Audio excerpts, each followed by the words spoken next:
മോളോട് ചോദിക്കട്ടെ. ജലജയും വംശയെയും നോക്കി പറയുമ്പോൾ ഇടയ്ക്ക് അനന്തന്റെ കണ്ണുകൾ തൻ്റെ വാക്കുകൾക്കായി കാതോർത്തിരിക്കുന്ന കല്യാണിയിലേക്കും എത്തി. മോളോട് ചോദിക്കണോ? നിന്റെ ഇഷ്ടമായിക്കില്ലേ മോൾക്ക്? അതുമാത്രമല്ല, തെറ്റിദ്ധാരണകൾ മാറിയെന്ന് വെച്ച് കല്യാണിയുടെ അഭിപ്രായത്തിൽ എന്തേ ഇവിടെ വിലയില്ലേ? മിത്ര തന്നെ മറുപടി നൽകി. എന്തോ അവൾക്ക് ഈ വാക്പോരാട്ടങ്ങൾ തീരെ ഇഷ്ടമാകുന്നില്ല. ഒരു പെണ്ണിന്റെ മനസ്സ് വെച്ച് കീറി മുറിക്കുന്നത് പോലെ അവൾക്ക് തോന്നുന്നു. മിത്ര, ഞങ്ങൾ സംസാരിക്കുന്നുണ്ട്. ഇത് ഞങ്ങളുടെ കുടുംബകാര്യമാണ്. അതുമാത്രമല്ല, ഇത് കല്ലുവിൻ്റെയും വംശയുടെയും ജീവിതമാണ്. അതിനിടയിൽ നീ കയറി ഇടേണ്ട ആവശ്യമില്ല. ജലജയ്ക്ക് നല്ല ദേഷ്യം വരുന്നുണ്ടായിരുന്നു മിത്രയുടെ ഇടയ്ക്കിടയ്ക്കുള്ള കുത്തിയുള്ള സംസാരം കേൾക്കുമ്പോൾ. അനന്തേട്ടൻ എൻ്റെ കഴുത്തിൽ താലി കെട്ടിയതിനു ശേഷം ഞാനും നിങ്ങളുടെ കുടുംബത്തിലെ ഒരാളാണ്. എനിക്കും എൻ്റെ ഭർത്താവിൻ്റെ അനിയത്തിയുടെ കാര്യത്തിൽ അഭിപ്രായം പറയാം. രണ്ടുപേരും നിർത്തുന്നുണ്ടോ? കല്ലുവിൻ്റെയും വംശയുടെയും ജീവിതമാണ്. അവർ തന്നെ തീരുമാനിക്കട്ടെ എന്താണ് വേണ്ടതെന്ന്. ഇവിടെ എൻ്റെയോ മിത്രയുടെയോ ജലജാമയുടെയോ വാക്കുകൾക്ക് സ്ഥാനമില്ല. മോളെ കല്ലു, ഏട്ടൻ്റെ അടുത്ത് വാ. ഇനിയും താൻ ശബ്ദിക്കാതിരുന്നാൽ ശരിയാകില്ലെന്ന് കണ്ട് അനന്തൻ തന്നെ ഉറക്കെ പറഞ്ഞു. ഒപ്പം കല്ലുവിനെ തൻ്റെ അരികിലേക്ക് വിളിക്കുകയും ചെയ്തു. കല്യാണി മിത്രയെ നോക്കി ഏട്ടൻ്റെ അടുത്തേക്ക് പോയി നിനക്ക് പറയാനുള്ളതൊക്കെ പറയാം എന്ന് മിത്ര കണ്ണുകൾ ചിമ്മി കാണിച്ചു അവൾക്ക് ധൈര്യം പകർന്നു. കല്യാണി ദീർഘശ്വാസം വിട്ട് മിത്രയുടെ അരികിൽ നിന്നും ഏട്ടൻ്റെ അരികിലേക്ക് വന്നു. മോൾ എവിടെ ഇരിക്കുക? അനന്തൻ തൻ്റെ അരികിലേക്ക് വന്ന തൻ്റെ അനിയത്തിയെ തന്നോട് ചേർത്ത് പിടിച്ചിരുത്തി. മോളെ, ജലജ സ്നേഹത്തോടെ കല്യാണിയെ വിളിച്ചു. കല്യാണി ജലജയെ നോക്കി പുഞ്ചിരിച്ചില്ലെങ്കിലും ഇത്രയും നേരം ജലജാമയുടെ സംസാരം കേട്ടു നിന്ന് അവൾക്ക് വല്ലാത്തൊരു അകൽച്ച തോന്നി. തൻ്റെ അവസ്ഥ നേരിൽ കണ്ടവരാണ്. എന്നിട്ടും മകന് വേണ്ടി തന്നെ വീണ്ടും ചോദിക്കാൻ വരിക എന്ന് പറഞ്ഞാൽ അതവളെ വേദനിപ്പിക്കുക തന്നെ ചെയ്യുന്നുണ്ട്. മോളെ, നിന്നെ കൊണ്ടുപോകാൻ വന്നതാണ് ഞങ്ങൾ. വംശിക്ക് നിന്നിലെ തെറ്റിദ്ധാരണകളൊക്കെ മാറിയിട്ടുണ്ട്. അവന് നിന്നെ ഭാര്യയായിട്ട് വേണമെന്ന്, നിന്നെ മാത്രം മതിയെന്ന്. വംശി മാറിയതുകൊണ്ടാണ് മോളെ ചോദിച്ച് ഈ അമ്മ ഇവിടേക്ക് വന്നത്. മോക്ക് ഒരു ഉറപ്പ് നൽകാൻ എനിക്ക് കഴിയും. ഇനി എൻ്റെ മോൻ മോളെ വേദനിപ്പിക്കില്ല. ആ നയന എന്നൊരുവളാണ് എല്ലാത്തിനും കാരണം. എല്ലാവരുടെയും ജീവിതം നശിപ്പിച്ചത് അവളുടെ സ്വഭാവ ദൂഷ്യമാണ്. ഇപ്പോൾ സത്യങ്ങളെല്ലാം എല്ലാവർക്കും ബോധ്യപ്പെട്ടു. ഇനി മോക്കും വംശിക്കും ഒരുമിച്ച് ജീവിച്ചൂടെ? രണ്ടുപേരും ഒരു മാസക്കാലം ഭാര്യ ഭർത്താക്കന്മാർ ജീവിച്ചതല്ലേ? ജലജാമയ്ക്ക് പറയാനുള്ളത് പറഞ്ഞു കഴിഞ്ഞെങ്കിൽ ഇനി എനിക്ക് പറയാമോ? അത്രയും നേരം ജലജയുടെ വാക്കുകൾ മുഴുവൻ കേട്ടുനിന്ന കല്യാണി തന്നെ ഉയർന്ന ശബ്ദത്തോടെ ചോദിച്ചു. എന്തോ ഇതുവരെ ഉണ്ടായിരുന്ന പാവത്താൻ കുട്ടിയിൽ നിന്നും ഒരുപാട് ധൈര്യമുള്ളവളായിരിക്കുന്നു അവൾ എന്ന് അവിടെ ഇരിക്കുന്നവർക്ക് തോന്നി. മോളെ, കല്യാണിയുടെ മാറ്റം ജലജയ്ക്ക് പെട്ടെന്ന് തിരിച്ചറിയാൻ കഴിഞ്ഞു. എന്തിനും ഏതിനും കരഞ്ഞൊതുങ്ങിക്കൂടുന്നവളിൽ നിന്നും വരുന്ന ശക്തമായ വാക്കുകൾ അതൊരു വേള തങ്ങൾക്ക് തടസ്സമായി പോകുമോ എന്ന് പോലും ജലജയെ ഓർക്കാതിരുന്നില്ല. ജലജയമ്മ പറഞ്ഞില്ലേ ഒരു മാസക്കാലം ഞങ്ങൾ ഭാര്യ ഭർത്താവായി ജീവിച്ചിരുന്നുവെന്ന്. ഞാനൊന്ന് ചോദിച്ചോട്ടെ, ഈ ഭാര്യ ഭർത്തൃ ബന്ധം അതൊരാളിൽ മാത്രം അടിച്ചേൽപ്പിക്കേണ്ട ഒന്നാണോ? അതോ ഈ ശരീരം വേദനിപ്പിച്ചുള്ളതാണോ ഭാര്യ ഭർത്തൃബന്ധം? അതോ തടവ് പുള്ളിയെ പോലെ എന്നെ തടച്ചിട്ടതാണോ ഭാര്യ ഭർത്തൃബന്ധം? എൻ്റെ സമ്മതം പോലും ഇല്ലാതെ എൻ്റെ ശരീരത്തെ കീറി മുറിച്ചതാണോ ഭാര്യ ഭർത്തൃബന്ധം? പറഞ്ഞു കഴിയുമ്പോൾ കല്യാണി വല്ലാതെ കിതച്ചിരുന്നു. ഒപ്പം അവളുടെ കണ്ണുകളിലെ രോക്ഷം തന്നെ മാത്രം നോക്കിയിരിക്കുന്ന വംശിയിലേക്കുമെത്തി. എനിക്ക് മറുപടി താ ജലജാമ്മേ. ഞാൻ ചോദിച്ചതിൽ എവിടെയാണ് ഭാര്യ ഭർത്തൃബന്ധം? ഞാൻ അനുഭവിച്ച വേദനയൊക്കെ ജലജാമ്മ കണ്ടതല്ലേ? എന്നിട്ടും ജലജാമ്മയ്ക്ക് മകനു വേണ്ടി എന്നെ ചോദിച്ചു വരാൻ എങ്ങനെ കഴിഞ്ഞു? പറഞ്ഞു കഴിയുമ്പോൾ കല്യാണിയുടെ കണ്ണുകളിൽ നീർത്തിളക്കം കണ്ടു. മോളെ, അത് പിന്നെ വംശി ഒരുപാട് മാറിയിട്ടുണ്ട്. വംശി സത്യങ്ങളെല്ലാം അറിഞ്ഞു. മോള് അനന്തനും അന്ന് ചെയ്തതാണ് ശരിയെന്ന് വംശിക്കും മനസ്സിലായി. അതുകൊണ്ടുകൂടിയാണല്ലോ മോളെ ചോദിക്കാൻ ഇവിടേക്ക് വന്നത്. പുച്ഛത്തോടെ കല്യാണി ഒന്ന് ചിരിച്ചു. ഒപ്പം അവൾ ഏട്ടൻ്റെ അരികിൽ നിന്നും എഴുന്നേറ്റ് വംശിക്ക് നേരെ വന്നു നിന്നു. തെറ്റിദ്ധാരണകൾ മാറിയില്ലെങ്കിൽ ഇയാൾ വീണ്ടും എന്നെ കൊണ്ടുപോയി ഉപദ്രവിക്കുമായിരുന്നില്ലേ? മറ്റൊരു പെണ്ണിൻ്റെ പേര് പറഞ്ഞ് എൻ്റെ ശരീരത്തെ നിങ്ങൾ കാർന്നു തിന്നുമ്പോൾ ഞാൻ അനുഭവിച്ച മാനസിക സംഘർഷം എന്താണെന്ന് നിങ്ങൾക്കറിയാമോ? നിങ്ങൾക്കറിയില്ല. എൻ്റെ വേദനയായിരുന്നല്ലോ നിങ്ങൾക്ക് കാമം. ഇനി എൻ്റെ പേര് പറഞ്ഞു എൻ്റെ ഭാര്യയായിരുന്നു എന്ന അവകാശത്തോടെ ഈ കല്യാണിയുടെ മുന്നിൽ നിങ്ങൾ വന്നു പോകരുത്. ഈ കല്യാണി ഈ ലോകത്തെ ഏറ്റവും കൂടുതൽ വെറുക്കുന്നുണ്ടെങ്കിൽ അത് നിങ്ങളെ മാത്രമാണ്. സത്യം കണ്ടുപിടിക്കുന്നതിന് പകരം ഒരു പെണ്ണിൻ്റെ ജീവിതം നശിപ്പിച്ച ആളാണ് നിങ്ങൾ. നിങ്ങൾ എന്താണെന്ന് ശരിക്കും അറിഞ്ഞവളാണ് ഞാൻ. പിന്നെ മറ്റൊരു കാര്യം, ഇനി ഈ ജന്മം ഒരിക്കലും കല്യാണിക്ക് നിങ്ങളെ ഭർത്താവായി കാണാൻ കഴിയില്ല. എനിക്കൊരാളെ ഇഷ്ടമാണ്. ഞാൻ എൻ്റെ മനസ്സുകൊണ്ട് ഭർത്താവായി അദ്ദേഹത്തെ മാത്രമേ തിരഞ്ഞെടുക്കൂ. വംശിയോട് പറഞ്ഞുകൊണ്ട് അവൾ ഏട്ടനെ നേരെ തിരിഞ്ഞു. ഞാൻ പറഞ്ഞത് ഏട്ടനും കേട്ടല്ലോ. എനിക്കൊരാളെ ഇഷ്ടമാണ്. അയാളെ മാത്രമേ ഞാൻ വിവാഹം കഴിക്കൂ. ഇനി ആരുടെയും വ്യക്തി സ്വാതന്ത്ര്യത്തിന് വേണ്ടി, താല്പര്യത്തിന് വേണ്ടിയോ എന്നെ ബലിയേടാക്കാൻ ഞാൻ സമ്മതിക്കില്ല. അത്രയും പറഞ്ഞുകൊണ്ട് അവരുടെ അടുത്തു നിന്നും കല്യാണി നീങ്ങിയതും അതേസമയം തന്നെ വംശി പുറകിൽ നിന്നും കല്യാണിയെ വിളിച്ചു. അവിടെ നിന്ന് നിന്നേ. പഴയ വംശിയുടെ ശബ്ദം കേട്ടതും കല്യാണി തിരിഞ്ഞു നോക്കി. അങ്ങനെ പോകാനൊക്കുവോ? നിനക്കൊരാളെ ഇഷ്ടമാണെന്ന് പറഞ്ഞില്ലേ? ആരായാൾ? അതും കൂടി പറഞ്ഞിട്ട് കല്യാണിക്ക് പോകാം. വല്ലാത്ത ഭാവത്തോടെ മനസ്സിൽ മറ്റെന്തൊക്കെയോ ഉറപ്പിച്ചുകൊണ്ട് വംശി ചോദിക്കുമ്പോൾ അവൾ നെറ്റി ചുളിച്ചുകൊണ്ട് അവനെ നോക്കി. അത് നിങ്ങളോട് പറയേണ്ട ആവശ്യമുണ്ടോ? വീണ്ടും തൻ്റെ മുന്നിൽ നിൽക്കുന്നവന് പഴയ വംശിയാണെന്ന് കല്യാണിക്ക് തോന്നി. ആ തൻ്റെ ഇടവും വാശിയും വാക്കുകളിൽ പുച്ഛവുമായി നിൽക്കുന്നവൻ. പറയണമെന്നില്ല, എന്നാലും എനിക്കറിയണം എന്നേക്കാൾ യോഗ്യവൻ നിനക്ക് ആരാണെന്ന്. തീർത്തും പുച്ഛമായിരുന്നു വംശിയുടെ വാക്കുകളിൽ.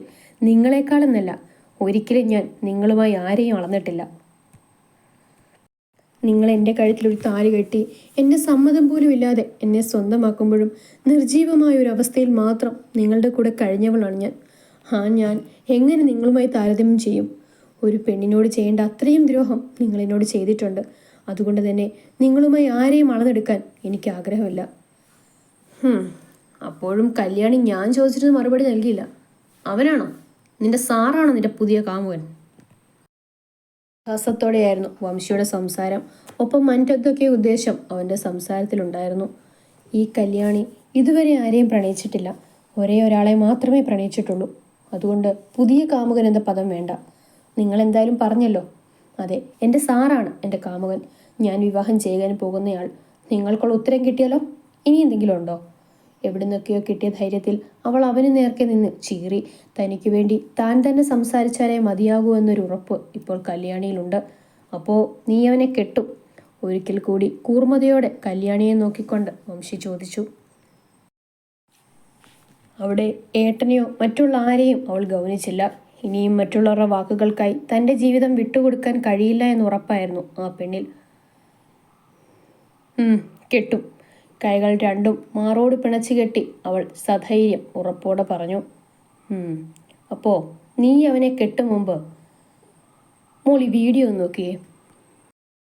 പറയുന്നതിനോടൊപ്പം തൻ്റെ ഫോൺ ഓൺ ചെയ്ത് അതിൽ നിന്നും ഒരു വീഡിയോ കല്യാണിയുടെ അടുത്തേക്ക് വന്ന് അവൾ മാത്രം കാണാൻ രീതിയിൽ അവൻ കാണിച്ചു കൊടുത്തു.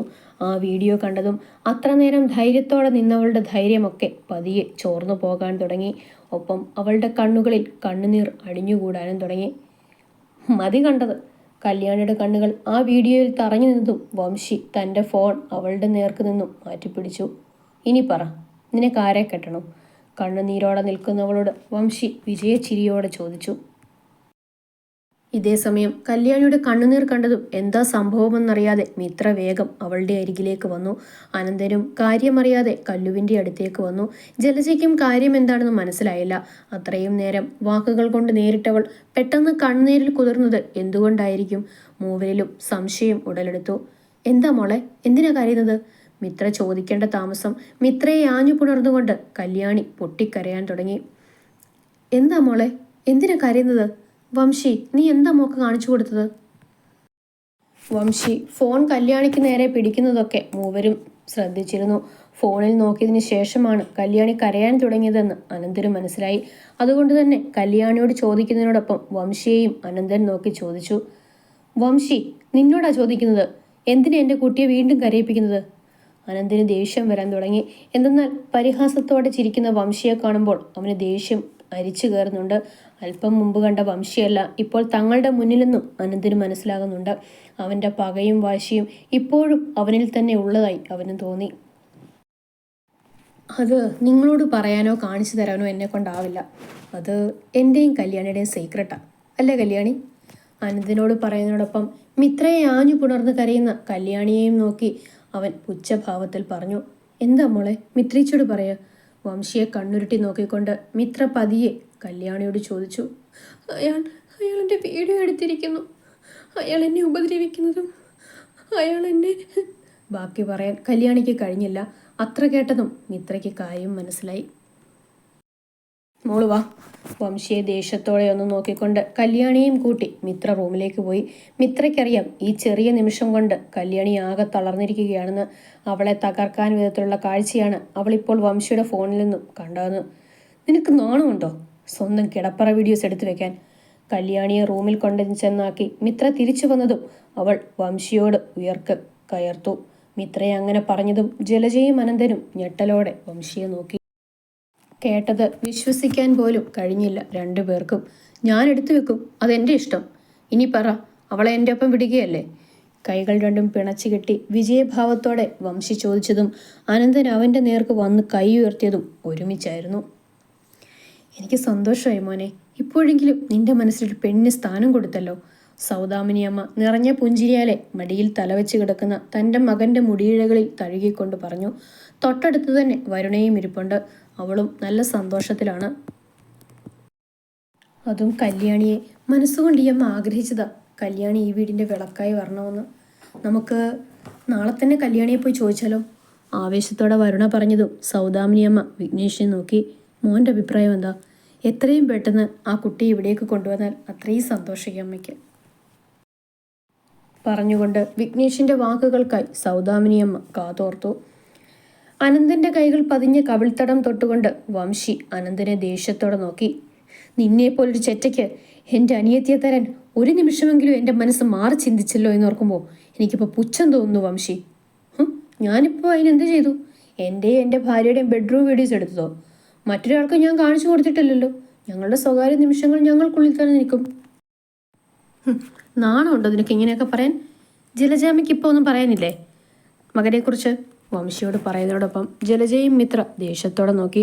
എന്നാൽ മറുപടിയൊന്നും നൽകാൻ കഴിയാതെ തലയും താഴ്ത്തി നിൽപ്പായിരുന്നു ജലജ.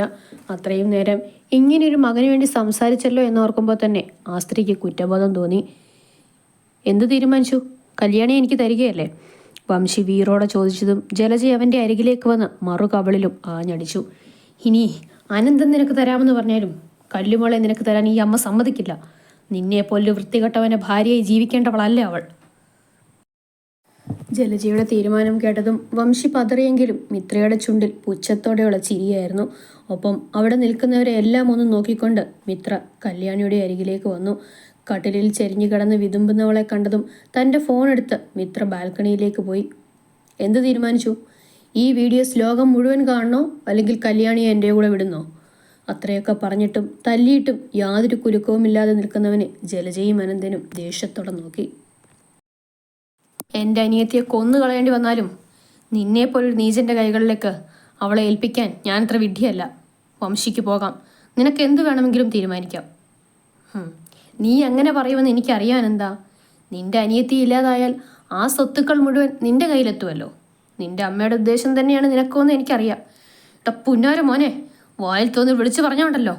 വംശിയുടെ കോളറിൽ ആഞ്ഞു പിടിച്ചു വലിച്ചുകൊണ്ട് അനന്തൻ മുരണ്ടതും വംശി അവനെ തള്ളി മാറ്റിയിരുന്നു. സത്യം പറയുമ്പോൾ ദേഷ്യപ്പെട്ടിട്ട് കാര്യമില്ല എന്താ? അതുകൊണ്ടാണല്ലോ നീ കല്യാണിയെ എൻ്റെ കൂടെ വിടാത്തത്. എൻ്റെ കൂടെ വിട്ടാ നിനക്കറിയാം ഉറപ്പായും കല്യാണിക്ക് സ്വത്തുക്കൾ കൊടുക്കേണ്ടി വരുമെന്ന്. മറ്റൊരു അടവ് പയറ്റുകയായിരുന്നു വംശി. ആ നേരം മാനസികമായി അനന്തിനെ തളർത്തുക, അതുമാത്രമായിരുന്നു അവൻ്റെ ഉദ്ദേശം. നിന്റെ കൂടെ എന്നല്ല, ആരുടെ കൂടെ പോയാലും പാതി സ്വത്ത് കല്യാണിക്ക് കൊടുത്തിരിക്കും. ഇല്ലെങ്കിൽ മുഴുവനും ഞങ്ങൾ കല്യാണിക്ക് കൊടുത്തിരിക്കും. മാനസികമായി തളർത്താൻ നോക്കണ്ട.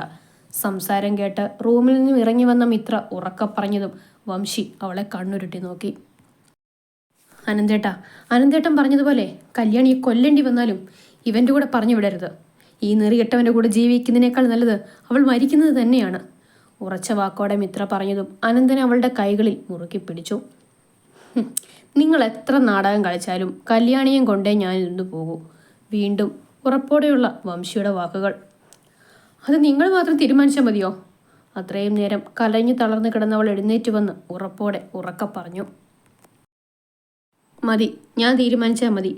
അപ്പോഴും ഉറച്ച വാക്കുകളായിരുന്നു വംശിയുടേത്. അതേസമയം തന്നെയായിരുന്നു ഫ്ലാറ്റിൻ്റെ കോളിംഗ് ബെൽ അടിഞ്ഞത്. പുറത്ത് ആരാണ് വന്നിരിക്കുന്നതെന്ന് മനസ്സിലായി മിത്ര എല്ലാവരെയും നോക്കിയൊന്ന് ചിരിച്ചുകൊണ്ട് നേരെ പോയി വാതിൽ തുറന്നു. എന്നാൽ വാതിലിനരികിൽ നിൽക്കുന്നവരെ കണ്ടതും വംശി ഒന്ന് പതറുകയും കല്യാണിയുടെ മുഖത്ത് ആശ്വാസം നിഴലിക്കുകയും ചെയ്തു.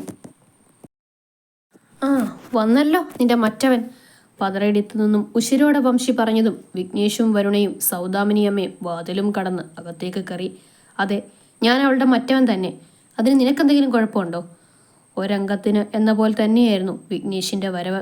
മിത്ര വിളിച്ചറിയിച്ചതും അപ്പോൾ തന്നെ വിഘ്നേഷ് വരുണയെയും അമ്മയും കൂട്ടി വേഗം ഫ്ലാറ്റിലേക്ക് വന്നതാണ്. അവൾ എൻ്റെ ഭാര്യയാണ്. ആയിരുന്നു, അങ്ങനെ വേണം പറയാൻ. ഒരു താലിച്ചരടിൻ്റെ ബന്ധം മാത്രമല്ലേ നിങ്ങൾ രണ്ടുപേരും ഉണ്ടായിരുന്നുള്ളൂ. അല്ലാതെ നിയമപ്രകാരം നിങ്ങൾ വിവാഹിതരായിരുന്നില്ലല്ലോ. അവിടെയും നിന്റെ വാശി. പക പ്രയോഗിച്ചതുകൊണ്ട് കല്യാണി ഇന്ന് രക്ഷപ്പെട്ടു. അത്ര പെട്ടെന്നൊന്നും അവൾ എൻ്റെ കയ്യിൽ നിന്ന് രക്ഷപ്പെടില്ല. അതിനു വേണ്ടത് ഞാൻ അവൾക്ക് കൊടുത്തിട്ടുണ്ട്. കയ്യിലെ വീഡിയോ അതുമാത്രമായിരുന്നു വംശിയുടെ ഇപ്പോഴുള്ള കച്ചിത്തുരുമ്പ്. ഇതേസമയം വംശി വീണ്ടും വീഡിയോയുടെ കാര്യമാണ് പറഞ്ഞതെന്നറിഞ്ഞതും കല്യാണിയുടെ കണ്ണുകൾ നിറഞ്ഞൊഴുകാൻ തുടങ്ങി. ഒരാണിനും സഹിക്കാൻ കഴിയാത്തതാണ് തൻ്റെ പെണ്ണിനെ മറ്റൊരാൾ അറിയുന്നത്. അതും വീഡിയോയിലൂടെ കണ്ടാൽ തൻ്റെ സാറിനെ തനിക്ക് നഷ്ടമാകുമോ എന്നൊരു ഭയം അവളിൽ ഉടലെടുക്കാൻ തുടങ്ങി. നീ എന്താണ് ഉദ്ദേശിച്ചതെന്ന് എനിക്ക് മനസ്സിലായി. വംശി മിത്ര വിളിച്ചപ്പോൾ എന്നോട് കാര്യങ്ങളൊക്കെ പറഞ്ഞു. തീർത്തും പുച്ഛത്തോടെ വിഘ്നേഷ് പറഞ്ഞതും വംശി സംശയത്തോടെ അവനെ നോക്കി. അതേസമയം കല്യാണി ഞെട്ടലോടെ വിഘ്നേഷിനെ നോക്കി. സാറുമെല്ലാം അറിഞ്ഞിരിക്കുന്നു, അപ്പോൾ തന്നെ ഇനി സ്വീകരിക്കില്ലേ? ആ ഒരു സങ്കടം ആ പെണ്ണിൽ അപ്പോൾ തന്നെ വന്നുദിച്ചു. അതിനെന്നോണം അവളുടെ കണ്ണുകളിൽ നിന്നും കണ്ണുനീർ ധാരയായി ഒഴുകാനും തുടങ്ങി. നീ നോക്കണ്ട വംശി, നിന്നെപ്പോലെ പെണ്ണിൻ്റെ മാനത്തിന് വില പറയുന്നവനല്ല ഞാൻ. ഞാൻ സ്നേഹിച്ചത് കല്യാണിയെയാണ്, അല്ലാതെ അവളുടെ ശരീരത്തെയല്ല. നീ ഏതെല്ലാം വിധേനെ അവളെ ദ്രോഹിച്ചിട്ടുണ്ട് എന്നെനിക്കറിയാം. ഒരു പെണ്ണിന് നഷ്ടപ്പെടാവുന്നത് മുഴുവൻ നിന്റെ അടുത്തു നിന്നും അവൾക്ക് നഷ്ടപ്പെട്ടിട്ടുണ്ട് എന്നും അറിയാം. എല്ലാം അറിഞ്ഞുകൊണ്ടുകൂടി തന്നെയാണ് ഞാൻ കല്യാണി ഇഷ്ടപ്പെട്ടത്, കൂടെ കൂട്ടാൻ തീരുമാനിച്ചത്. അതിനിടയിൽ നിന്റെ വൃത്തികെട്ട ഭീഷണി ഒന്നും വേണ്ട. പിന്നെ നിനക്ക് വേണമെങ്കിൽ ആ വീഡിയോ പ്രചരിപ്പിക്കാം. പക്ഷേ അതിനുശേഷം വരുന്ന ഭവിഷ്യത്തുകൾ നീ തന്നെ അനുഭവിക്കേണ്ടി വരും. ഇന്നത്തെ കാലം ഒരു പെണ്ണ് പീഡനക്കേസിന് പരാതി കൊടുത്താൽ എന്തൊക്കെയാണ് ഉണ്ടാവുക എന്ന് ഞാൻ പറയണ്ടല്ലോ. ഓർക്കുക, നിയമവും കോടതിയും എല്ലാം ഉണ്ട്. വിഘ്നേഷ് അങ്ങനെയൊക്കെ പറഞ്ഞതും വംശിയൊന്നും പതറാതിരുന്നില്ല. ഈ വീഡിയോ കണ്ടാൽ വിഘ്നേഷ് കല്യാണിയിൽ നിന്നും പിന്മാറുമെന്നാണ് അവൻ കരുതിയത്. എന്നാൽ നേരെ മറിച്ച് കല്യാണിക്ക് സപ്പോർട്ടായി തന്നെ കുരുക്കുകയായിരുന്നു അവൻ്റെ ഉദ്ദേശമെന്ന് വംശിക്കറിയില്ലായിരുന്നു. ഇവനോട് സംസാരിച്ചിട്ട് കാര്യമില്ല, ഇവനെ അടിച്ചിറക്കണം ഇവിടെ വന്നു. ഉയർന്ന ദേഷ്യത്തോടെ വംശിയെ നോക്കി അനന്തൻ ചീറി. അത്രമാത്രം അനന്തിന് വംശിയോട് വെറുപ്പ് തോന്നിയിരുന്നു. ഒരു നാൾ കുറ്റബോധം തോന്നിയിരുന്നു. അവൻ്റെ ജീവിതം താനായി ഇല്ലാതാക്കിയിരുന്നുവെന്ന്. എന്നാൽ ആ കുറ്റബോധമൊക്കെയും ഇപ്പോൾ വംശിയുടെ ഓരോ പ്രവൃത്തിയും വാക്കുകളും കേൾക്കുമ്പോൾ താനേ മറഞ്ഞു പോവുകയാണ്. വേണ്ട മോനെ, ഞാൻ തന്നെ കൊണ്ടുപോയിക്കോളാം. എൻ്റെ ഉദരത്തിൽ ഇങ്ങനെയൊരുത്തം പിറന്നു എന്ന് ഓർക്കുമ്പോൾ എനിക്കിപ്പോൾ കുറ്റബോധം തോന്നുന്നു. ഇവന് വേണ്ടിയാണല്ലോ കല്യാണി മോളെ ഞാൻ വീണ്ടും ചോദിച്ചിവിടെ വന്നതെന്ന് ഓർക്കുമ്പോൾ എൻ്റെ തല താഴ്ന്നു പോകുന്നു. ഞങ്ങൾ ഇറങ്ങുകയാണ്. ഇനി ഇവനൊരു ഭീഷണിയായി കല്യാണിയുടെ അരികിലേക്ക് വരില്ല. അങ്ങനെയൊന്നുണ്ടായാൽ ഈ ജലജയുടെ ശവശരീരം കടന്നിട്ടായിരിക്കും ഇവൻ കല്യാണിയുടെ അരികിലേക്ക് വരിക. നിറഞ്ഞ കണ്ണുകളോടെ ജലജ പറഞ്ഞതും വംശി അമ്മയെ തറപ്പിച്ചു നോക്കി. നീ എന്നെ ഇങ്ങനെ നോക്കണ്ട വംശി, ഞാൻ സത്യം പറഞ്ഞതാ. നിന്റെ വാക്ക് വിശ്വസിച്ച്, നിന്നെ വിശ്വസിച്ച് വീണ്ടും കല്യാണിക്കായി ഞാനിവിടെ കയറി വന്നതാ. നിന്റെ മനസ്സിൽ ഇപ്പോഴും ദുഷ്ടത്തരങ്ങൾ മാത്രമാണെന്ന് എനിക്കിപ്പോൾ മനസ്സിലായി. നിന്റെ വാക്ക് കേട്ട് മിത്രയോട് പോലും ഞാൻ കുറച്ച് സമയത്തേക്ക് വല്ലാതെ വാശി പിടിച്ചു. നടക്കങ്ങോട്ട്, നിന്നെ നേരെയാക്കാൻ പറ്റുമെന്ന് ഈ അമ്മ നോക്കട്ടെ. പറയുന്നതിനോടൊപ്പം ജലജ വംശിയെ മുന്നോട്ടേക്ക് തള്ളി. ഒന്ന് അടങ്ങി നിൽക്കമ്മേ. കല്യാണിയെ കൊണ്ടുപോകാൻ ഞാൻ വന്നിട്ടുണ്ടെങ്കിൽ കൊണ്ടുപോയിരിക്കും. അമ്മയുടെ കൈകൾ കുടഞ്ഞുറഞ്ഞുകൊണ്ട് വംശി ഉറക്ക പറഞ്ഞതും ജലജയുടെ കൈ അവൻ്റെ കവിളിൽ ആഞ്ഞു പതിച്ചിരുന്നു. ഒപ്പം അവൻ്റെ കയ്യിലുള്ള ഫോൺ പിടിച്ചു വാങ്ങി നിലത്തേക്ക് ആഞ്ഞെറിഞ്ഞു. അമ്മേ! വംശി ദേഷ്യത്തോടെ അലറി. ശബ്ദിച്ചു പോകരുത് നീ. ദേഷ്യത്തോടെ കണ്ണുനീരോടെ പകയോടെ ജലജ വംശിയെ നോക്കി പറഞ്ഞതും വംശി അമ്മയുടെ ആ ഭാവത്തെ ഒന്ന് ഭയന്നിരുന്നു. നിന്നെ ഇനി ഞാൻ വിളിക്കില്ല. വംശി അവസാനമായി ചോദിക്കുക, നീ എന്നോടൊപ്പം വരുന്നോ ഇല്ലയോ?